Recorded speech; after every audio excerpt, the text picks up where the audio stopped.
Saudara, Anda menyaksikan segmen Kompas Bisnis bersama saya Putri Oktaviani. Presiden Prabowo Subianto mengancam akan memecat pejabat-pejabat yang tidak mau menyederhanakan regulasi, terutama yang berkaitan dengan investasi di sektor energi.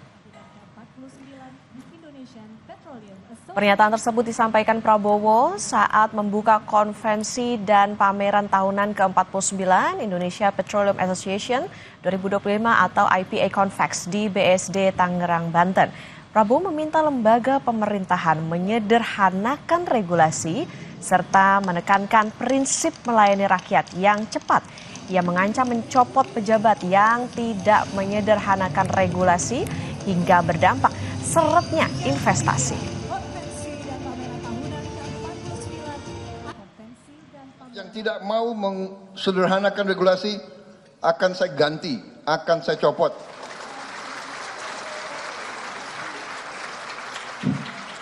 Banyak anak-anak muda yang nunggu diberi kesempatan.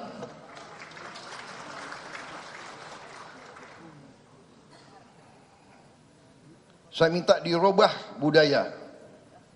Kalau bisa dibikin susah, kenapa dibikin gampang? Robah cara berpikir seperti itu. Cara berpikir seperti itu tidak boleh lagi kita biarkan di republik kita yang kita cintai ini, saudara.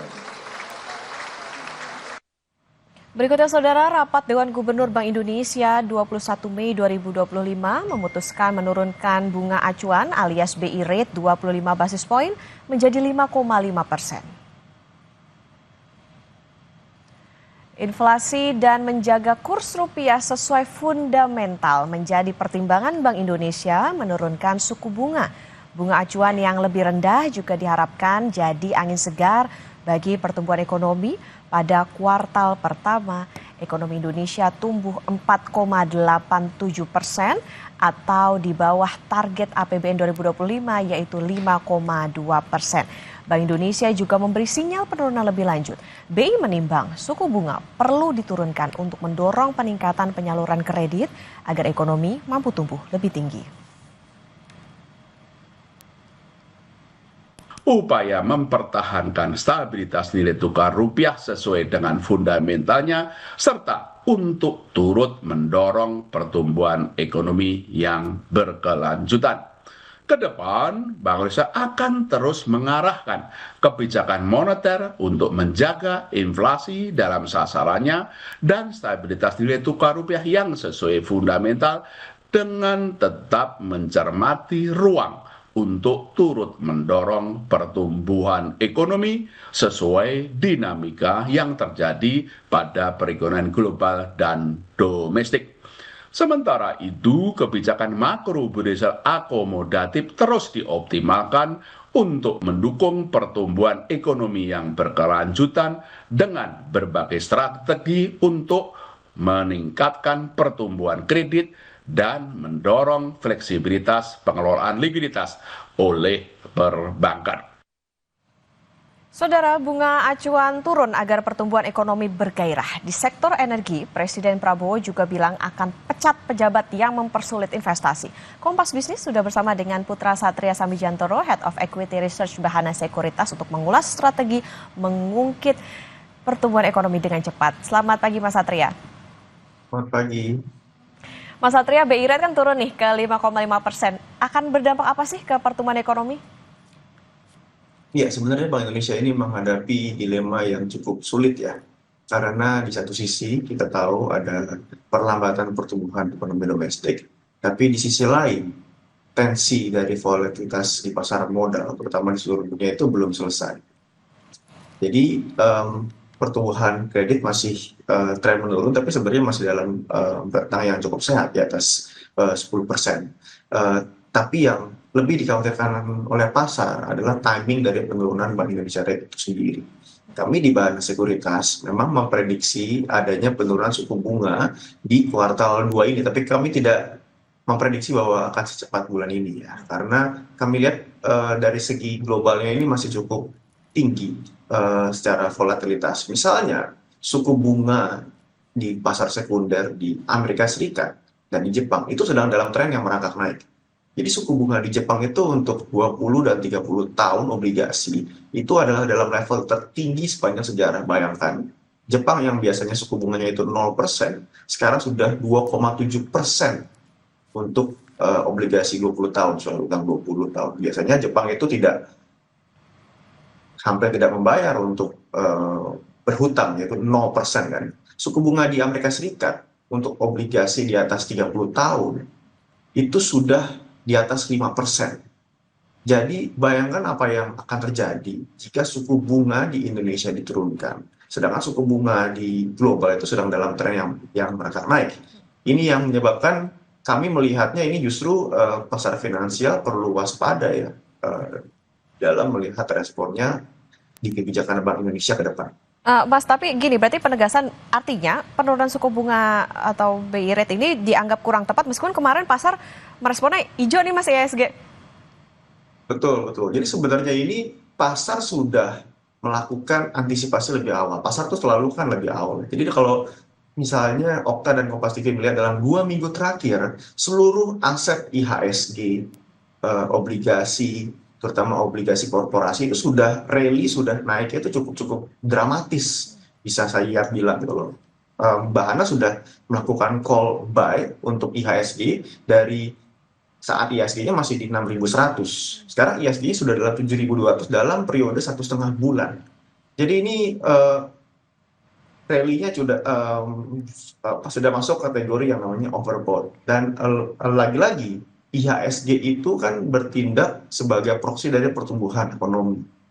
Ya, jika misalnya ada analis yang memprediksi, oh ya IHSG kita itu bisa ke 8.000 misalnya. Nah, itu kan harus ada angka dan asumsi earnings growth-nya perusahaan, pertumbuhan profitnya itu berapa gitu loh. Itu yang saya lihat ini tampaknya masih sulit ya. Dan dalam konteks Bank Indonesia, biasanya ya kita bisa lihat sendiri dalam 6 bulan terakhir itu Bank Indonesia sudah menurunkan suku bunga 2 kali sebelum yang kemarin ya.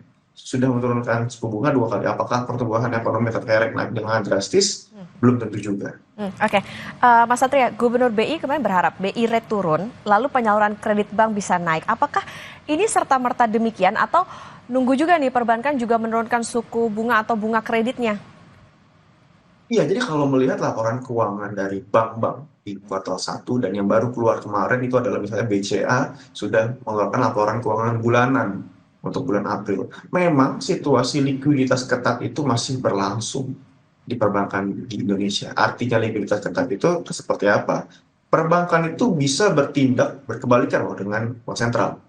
Saat Bank Sentral menurunkan suku bunga misalnya, tapi perbankan masih menganggap likuiditas itu ketat, perbankan bisa justru malah menaikkan suku bunga deposito dan suku bunga kredit. Justru itu yang terjadi dalam 4 bulan terakhir nih. Misalnya kita lihat Bank Sentral Asia yang baru mengeluarkan laporan keuangan, itu interest expenses-nya atau biaya bunganya justru naik secara year on year dibandingkan tahun lalu. Likuiditas masih ketat, loan to deposit ratio-nya LDR perbankan masih di atas 80%, 90% gitu kan. Untuk BCA tuh hampir nggak pernah itu LDR-nya di atas 80%. Dan itu yang terjadi di bank-bank sekarang, terlepas dari penurunan suku bunga yang sudah 3 kali di dalam 6 bulan terakhir ini. Oke, artinya tidak serta-merta ini bisa mengerek penyaluran kredit karena nunggu kebijakan masing-masing bank. Meskipun tadi kalau kita mereview ke depan, Mas Satria sempat bilang bahwa sebetulnya ini kondisinya masih sehat-sehat aja nih untuk penyaluran kreditnya. Mas Satria, bagaimana dengan bunga surat utang negara? Jangan sampai kan perbankan lebih tertarik nih nyalurin likuiditas ke sana ketimbang mencairkan kredit ke nasabah, mengingat kalau sekarang ekonominya tidak pasti dan ada resiko. Ya, itu tadi yang saya sudah sebutkan di awal ya, bahwa kan benchmark dari suku bunga itu juga salah satunya adalah di pasar utang obligasi. Nah, di pasar utang obligasi di seluruh dunia sekarang, tren jangka panjangnya itu sedang naik. Jepang, di Amerika Serikat, dan di seluruh dunia lainnya. Biasanya kalau di Amerika Serikat dan di Jepang, salah satu ekonomi yang terbesar di dunia, suku bunganya sedang naik. Jadi harusnya tren suku bunga itu justru malah ke arah naik, bukan ke arah turun. Dan yang saya mau tekankan di Indonesia adalah Indonesia itu secara ekonomi itu bergantung pada fiskal, secara stabilitas bergantung pada moneter. Jadi artinya misalnya nih, kalau misalnya nilai tukar rupiah kita depresiasi lagi ke 16.800 terus atau bahkan 17.000, itu pertumbuhan ekonomi kita juga bisa kena. Karena sektor-sektor manufaktur kita, sektor-sektor industri itu bergantung pada barang-barang impor. Jadi ini yang menurut kami di Bahana perlu diwaspadai, karena lebih baik misalnya menahan suku bunga atau bertindak waspada dibandingkan nanti gitu ada pelemahan yang substansial di nilai tukar yang ujung-ujungnya bisa berdampak negatif pada pertumbuhan ekonomi.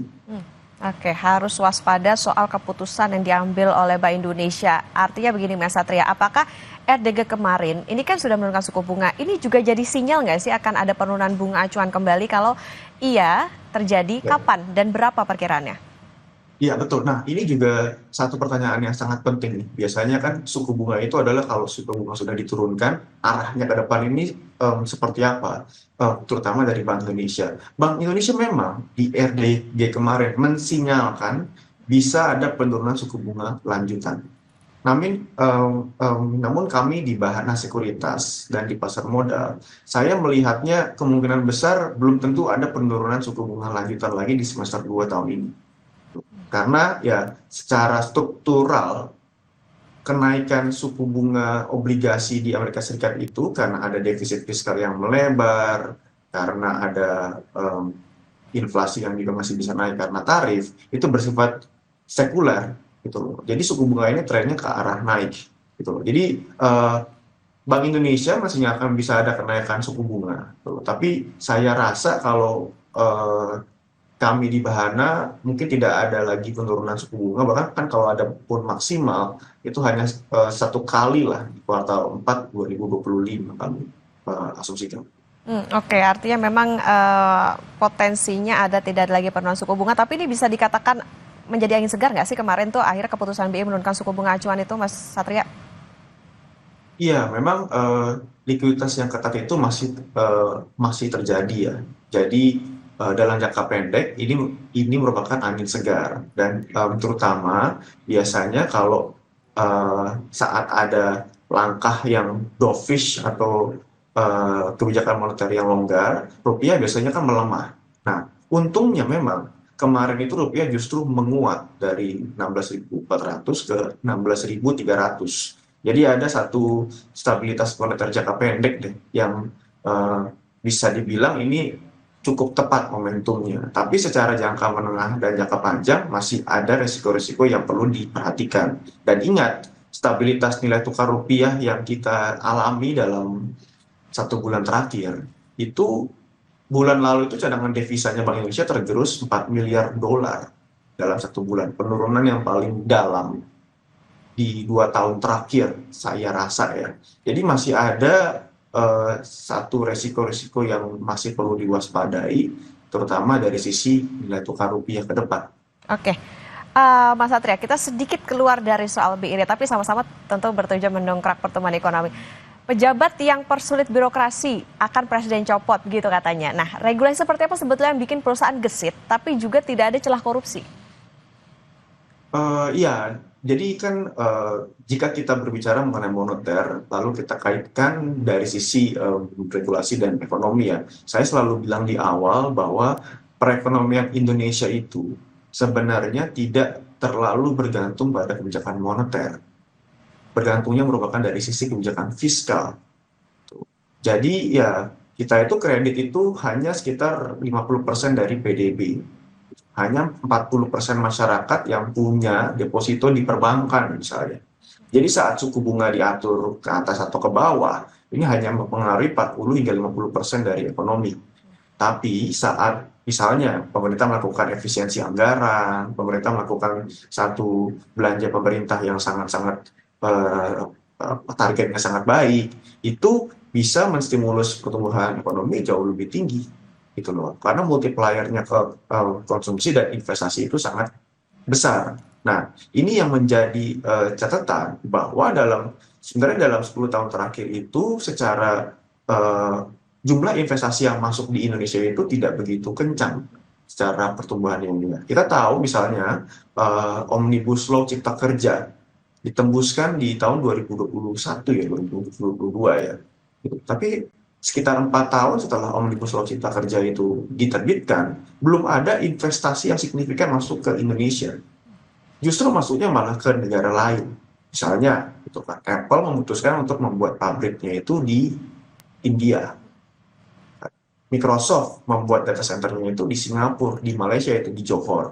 Gitu loh. Kita belum mendapatkan investasi-investasi yang cukup besar dan menciptakan lapangan kerja selain misalnya dari investasi-investasi yang bersifat mineral, komoditas, hilirisasi dan lain-lain. Jadi ini penting untuk birokrasi dibuat lebih efisien, seperti yang Pak Prabowo bilang tadi ya, agar kita secara ekonomi ini mendapatkan investasi yang sustainabilitasnya tinggi dalam jangka menengah panjang. Karena angka di investasinya, kan, angka misalnya jumlah pekerja informalnya kita, ya itu dalam 5 tahun terakhir itu cenderung stagnan di 60% bahkan naik. Gitu loh. Jadi kita tidak menciptakan banyak lapangan kerja formal dan ini ya mungkin berdasarkan dengan yaitu birokrasi kita dan ekonomi kita yang masih relatif tidak efisien. Oke, birokrasi yang tidak berbelit tentu ini juga bisa melindungi bagaimana investasi dan juga tentu menarik investasi ke dalam negeri. Ini berdampak pada pertumbuhan ekonomi. Kalau tadi soal BI rate tentunya ini harus perlu diperhatikan. Ada angin segar terutama di jangka pendek, tapi untuk jangka menengah dan panjang harus diperhatikan karena tadi secara global ada volatilitas. Meskipun sekarang penyaluran kredit trennya masih sehat, tapi ya balik lagi kebijakan ke perbankan gimana nih gitu ya. Jadi nanti kita tunggu bagaimana hasil dari atau juga efek dari penurunan suku bunga kemarin oleh Bank Indonesia. Terima kasih Mas Putra Satria Samijantoro, Head of Equity Research Bahana Sekuritas sudah bersama di Kompas Bisnis. Sama.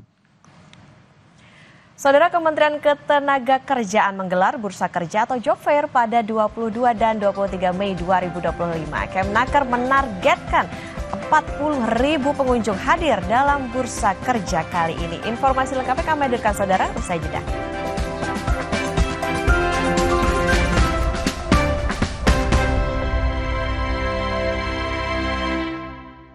Final DFB Pokal tiba, mempertemukan The Kingslayer, tim kasta ketiga yang selalu memberi kejutan dalam setiap babaknya. Arminia Bielefeld berhadapan dengan VfB Stuttgart yang di atas kertas sangat diunggulkan. Namun dalam sepak bola, segalanya bisa terjadi. Final DFB Pokal, Arminia Bielefeld